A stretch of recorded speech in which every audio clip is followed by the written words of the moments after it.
بسم اللہ الرحمن الرحیم وقولہ تعالی لا یستوی القاعدون من المؤمنین الآیہ۔ یہ ذکر ہو رہا تھا کہ بعض اوقات جملہ خبریہ ذکر کیا جاتا ہے لیکن اس سے مراد خبر دینا نہیں ہوتا۔ جب خبر دینا مقصود نہ ہو تو اس میں فائدۃ الخبر یا لازم فائدۃ الخبر کا ہونا بھی ضروری نہیں ہے۔ تو اس کی مثالوں میں سے ایک تیسری مثال ہے کہ اللہ تعالیٰ نے فرمایا، قرآن پاک کی آیت ہے لا یستوی القاعدون من المؤمنین غیر اولی الضرر، کہ مومن مفہوم اس کا یہ ہے کہ جو لڑائی کرنے والے ہیں اور جو لڑائی نہیں کر رہے گھر میں بیٹھے ہیں، یہ دونوں برابر نہیں ہیں۔ یہ آیت کا مفہوم ہے۔ اور اس آیت سے مقصود خبر دینا نہیں ہے، کیونکہ ہر کوئی جانتا ہے، سب کو ہی پتہ ہے کہ ایک بندہ ایک کام کر رہا ہے اور دوسرا بندہ وہ کام نہیں کر رہا، تو یہ دونوں برابر نہیں ہو سکتے۔ تو یہاں پر مقصود خبر دینا نہیں ہے۔ پھر مقصود کیا ہے؟ کہہ رہے ہیں اظہاراً لما بینہما من التفاوت العظیم، اس کا مقصود صرف دونوں کے درمیان درجوں کے فرق کو بیان کرنا ہے۔ لیتعنف القاعد ویترفع بنفسہ عن انحطاطی منزلتہ، تاکہ یتعنف القاعد، جو جنگ سے پیچھے رہنے والا ہے، وہ عار محسوس کرے، اور یترفع بنفسہ عن انحطاطی منزلتہ، اپنے درجے کو کم ہونے سے بچانے کی کوشش کرے، خود سے وہ کوشش کرے کہ اس کا درجہ بلند ہو۔ تو اس مقصد کے لیے یہ قول ذکر کیا ہے۔ اور مثلہ، اور اسی طرح کی ایک دوسری آیت ہے هل يستوي الذين يعلمون والذين لا يعلمون، یہ جو آیت مبارکہ ہے اس میں بھی خبر دینا مقصود نہیں ہے کہ اس میں سے فائدۃ الخبر یا لازم فائدۃ الخبر ڈھونڈا جائے، تو مقصود ہی نہیں ہے خبر دینا۔ اس میں مقصود کیا ہے کہ تحریکاً لحمیت الجاہل، جاہل کی جو غیرت ہوتی ہے اس کو جھنجھوڑنا، جاہل کو جھنجھوڑنا، تاکہ وہ پھر علم کی طرف مائل ہو۔ تو مقصود خبر دینا نہیں ہے، کسی کو بتانا نہیں ہے، کیونکہ سب کو پتہ ہے کہ جاننے والا اور نہ جاننے والا برابر نہیں ہو سکتے۔ تو ان مثالوں میں یہ جو 4 مثالیں ذکر کی ہیں، ان میں فائدۃ الخبر اور لازم فائدۃ الخبر میں سے کچھ بھی نہیں پایا جا رہا۔ پھر بھی یہ خبر ہے، جملہ خبریاں ہیں، قرآن پاک کی آیتیں ہیں اور درجہ اعتبار پر ہیں، وہ لگا کہ ہاں معتبر بھی ہیں۔ کیوں؟ کیونکہ یہاں مقصود خبر دینا نہیں ہے۔ میں نے بتایا تھا نا کہ درجہ اعتبار سے ساقط تب ہوتی ہے جب مقصود خبر دینا ہو اور پھر اس میں فائدۃ الخبر یا لازم فائدۃ الخبر نہ پایا جائے، تو اس لیے یہ درجہ اعتبار پر ہیں۔ تو پتہ چلا کہ کچھ جملہ خبریہ ایسے بھی ہوتے ہیں کہ جہاں پر فائدۃ الخبر لازم فائدۃ الخبر نہیں پایا جاتا، پھر بھی وہ معتبر ہوتے ہیں۔ کیوں؟ کیونکہ اس میں مقصود اخبار نہیں ہوتا، خبر دینا مقصود ہی نہیں ہوتا۔ جی ہاں، یہ استفہام انکاری ہے۔ حل میں جو استفہام نہیں ہے، یہ انکار ہے کہ برابر نہیں ہے۔ کیا برابر ہو سکتے ہیں؟ یعنی برابر نہیں ہے۔ دوسری بات،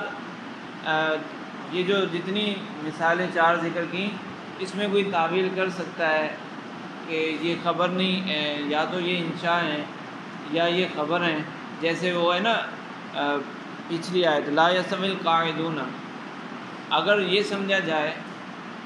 اگر یہ فرض کر لیا جائے کہ صحابہ کو نہیں پتہ تھا کہ جنگ کرنے والا اور نہ جنگ کرنے والا یہ برابر نہیں ہے، کہ ظاہراً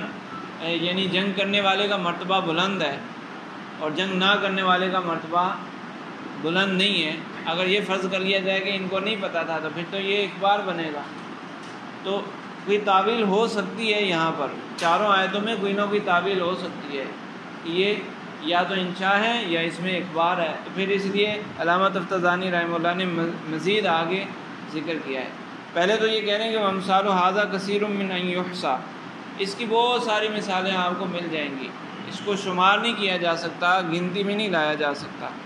وکفا کا شاہدن علامہ ذکر تو یہ تحقیق علامہ تفتزانی رحمہ اللہ فرما رہے ہیں کہ جو میں نے تحقیق پیش کی ہے کہ بعض اوقات خبر سے، جملہ خبریہ سے مقصود اخبار نہیں ہوتا، خبر دینا مقصود نہیں ہوتا، تو اس پر ایک اور شاہد پیش کر دیتا ہوں،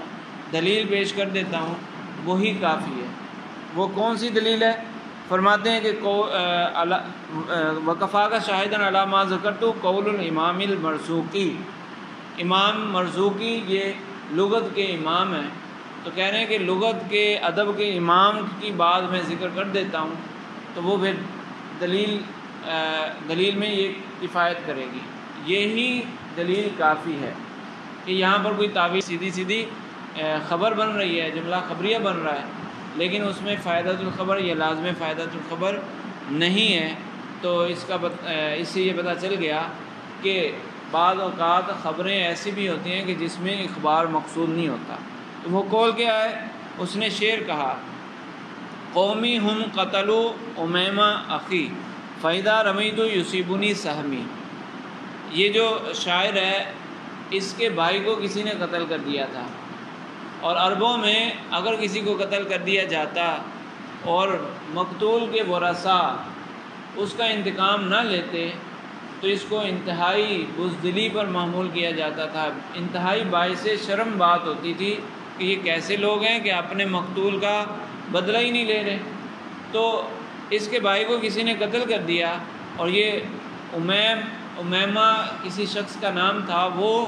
اس کو آر دلا رہا تھا کہ تم کیسے بھائی ہو جو اپنے بھائی کا بدلہ ہی نہیں لے رہے۔ تو یہ کہتا ہے، یہ جو درمیان میں نا امیمہ، یہ شروع میں آئے گا، شعر کی وجہ سے درمیان میں آ گیا، یا امیم، اے امیمہ، قومی ہم قتلوا اخی، میری قوم نے ہی میرے بھائی کو قتل کیا، فاذا رمیت، تو اگر میں بدلہ لینے کے لیے تیر پھینکوں گا، یصیبنی سہمی، اس کا حصہ مجھے ہی پہنچے گا۔ میری قوم کے لوگ، میرے عزیز رشتہ داروں میں سے ہی کسی نے میرے بھائی کو قتل کر دیا ہے، تو اگر میں اس کے بدلے میں قاتل کو قتل کروں گا تو وہ قاتل کون ہے؟ وہ بھی تو میرا رشتہ دار ہی ہے، تو اس کا غم بھی تو مجھے ہی لائق ہوگا، تو اس لیے میں چپ کر کے بیٹھا ہوں۔ یہ مطلب نہیں ہے کہ میں بزدل ہوں۔ تو یہاں پر یہ جو کہا نا، قومی ہم قتلوا اخی، قتلوا قومی اخی، یہ کون سا جملہ ہے؟ جملہ خبریہ، اور اس جملے کے اندر نہ تو مقصود فائدۃ الخبر ہے، نہ ہی لازم فائدۃ الخبر، کیونکہ جو آر دلا رہا تھا اس کو بھی تو پتہ تھا نا کہ کس نے قتل کیا ہے، تبھی تو وہ آر دلا رہا تھا کہ قاتل کا پتہ ہے پھر بھی تم بدلہ نہیں لے رہے۔ ایک تو ہوتا ہے قاتل کا پتہ ہی نہ ہو، تو پھر آر کس بات کی کہ قاتل ملے گا، قاتل کا پتہ چلے گا تو بدلہ لیں گے نا۔ تو آر تو تبھی دلائی جا رہی ہے کہ سامنے والے کو بھی پتہ ہے کہ اس کا بھائی قتل ہو گیا ہے، کس نے قتل کیا ہے یہ بھی پتہ ہے، تبھی وہ آر دلا رہا ہے کہ تم اپنے بھائی کے قاتلوں سے انتقام کیوں نہیں لے رہے۔ تو اس میں نہ تو فائدۃ الخبر ہے، نہ لازم فائدۃ الخبر، تو یہاں پر مقصود اس خبر سے اخبار نہیں ہے۔ ہیں؟ ہاں ہاں، نہیں، اخبار بھی یہاں پر بھی مقصود نہیں ہے، اگلے جملے میں بھی مقصود نہیں ہے اخبار، اور اگلے جملے میں اگر بالفرض اخبار مقصود لے بھی لیں، یعنی سامنے والے کی توجہ اس بات کی طرف نہیں ہے، جو آر دلا رہا تھا اس کی توجہ صرف اس بات پر ہے کہ یہ قتل کا بدلہ کیوں نہیں لے رہا، صرف اس بات پر ہے، تو ہم نے صرف پہلے حصے کو ہی دلیل بنایا نا، اپنے پہلے حصے کو دلیل بنایا، دوسرے حصے کو دلیل نہیں بنایا۔ دوسرے میں دونوں احتمال نکل سکتے ہیں، لیکن پہلے میں ایک ہی احتمال ہے، دوسرا احتمال نہیں ہے۔ تو فرماتے ہیں حاضر کلام تحزن و تفجع ولیس باخبار، یہ کلام تحزن اور تفجع ہے، یعنی حزن کا اظہار اور عاجزی کا اظہار ہے، ولیس باخبار، یہ اخبار نہیں ہے، لیکنہ اذا کان، تو یہ تو درمیان میں علامہ تفتزانی رحمہ اللہ نے ایک تحقیق پیش کی تھی ضمنی طور پر تو مصنف نے جو پیچھے کہا تھا لا شک ان قصد المخبری، کہ جب کوئی خبر دینے والا ہوگا، مخبر ہوگا، تو اس بات میں تو کوئی شک ہی نہیں ہے کہ مخبر کا قصد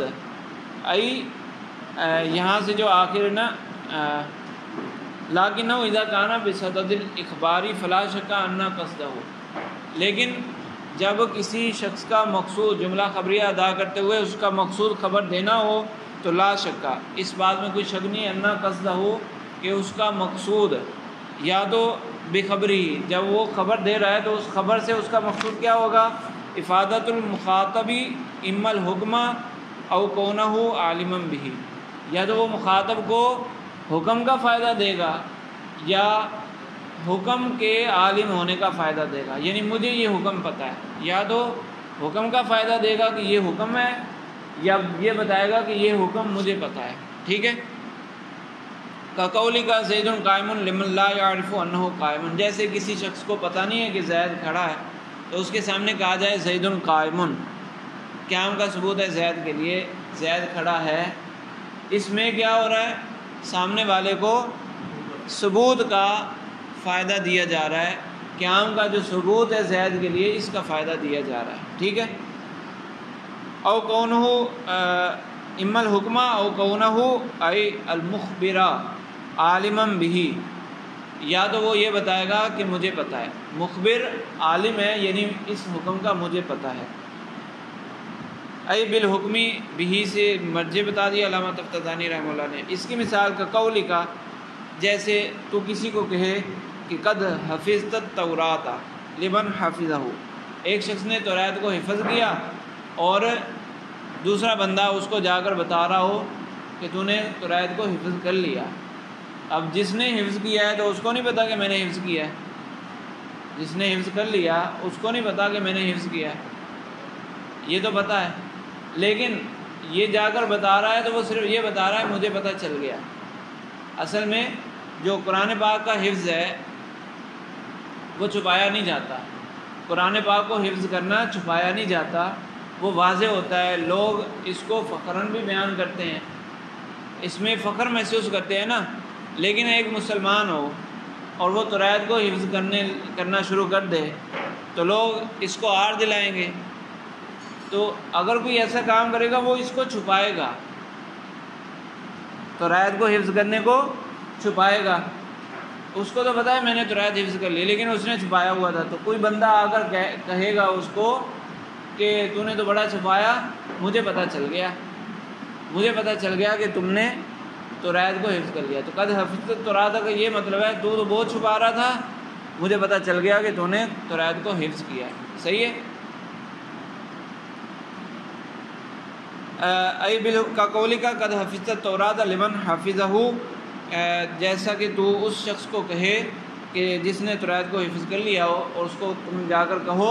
کہ تو نے توراۃ کو حفظ کر لیا، تو یہاں فائدۃ الخبر نہیں ہے، لازم فائدۃ الخبر ہے کہ مجھے پتہ ہے، ٹھیک ہے۔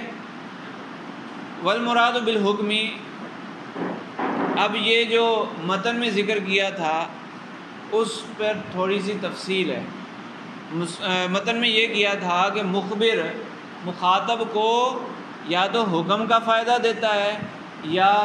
عالم حکم ہونے کا فائدہ دیتا ہے، یعنی یہ بتاتا ہے کہ میں حکم کا عالم ہوں۔ اب حکم سے یہاں پر کیا مراد ہے؟ حکم کی دو وضاحتیں کی جاتی ہیں، بعض اوقات وقوع اور لا وقوع ذکر کیا جاتا ہے،